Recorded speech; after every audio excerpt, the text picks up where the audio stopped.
Osibye otya nno mukwano gwange natera nkubuzaako nze munnoowo nsinziridde wano ku Progen Media TV. Gw'atannaba ku subscribinga nkusabye okikole mu bwangu nnyo osobole okutusaako amawulire gaffe agabeera gakagwawo. Ye ate omuwandiisi oba omukubiriza wa Nuupu mu Eastern Uganda amanyikiddwa nga Bugirwa Moses yakwatibwa ab'amagye era ne bamusiba mu kaseera kano wenjogerera ali mu kkomera.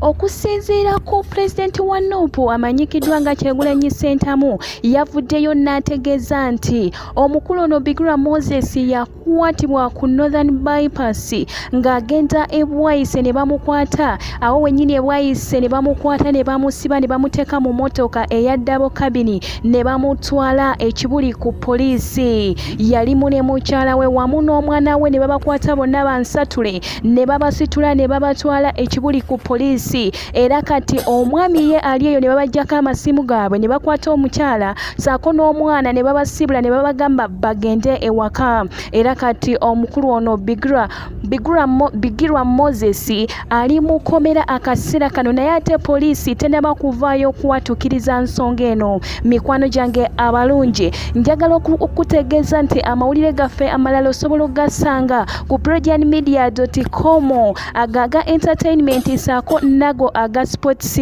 Nkutegeeza nti embeera yombi nnyo n'omukulu Fred Lumbuya avuddeyo n'alabula abaana ba Nuupu n'abagamba nti bannange mubeere beegendereza, ebintu bino si byakusaaga tubeera tubyogerako wano abamu ne mubitwala nti bya lubalaato, naye mukwano gwange njagala okutegeeza nti ebintu bino si bya lubalaato, ebintu bino bituufu nnyo. Omukulu Kyagulanyi Ssentamu agambye nti poliisi tennaba kubaako nakyeyogera, tennaba kubaako nakyekola kweno ensonga. Njagala ofumiitirize olowooze lwaki tennaba kubaako kukyogerako. Abaana ba Nuupu Lumbuya yabagambye dda waggulu awo n'abagamba bannange mwegendereze buli we mutambulira mu motoka waludzawa. Kati ono Bugirwa Moses ali mu kkomera naye ate poliisi tennabaako kyeyogera lwaki bamukwata, lwaki bamusiba wamu n'omwana we saako n'omukyala we abaali beegendera ewaabwe ekamuli gye basinzira oba gye babeera. Mikwano gyange nja kuba nkutusaako amawulire agakwata ku nsonga eno yennyini.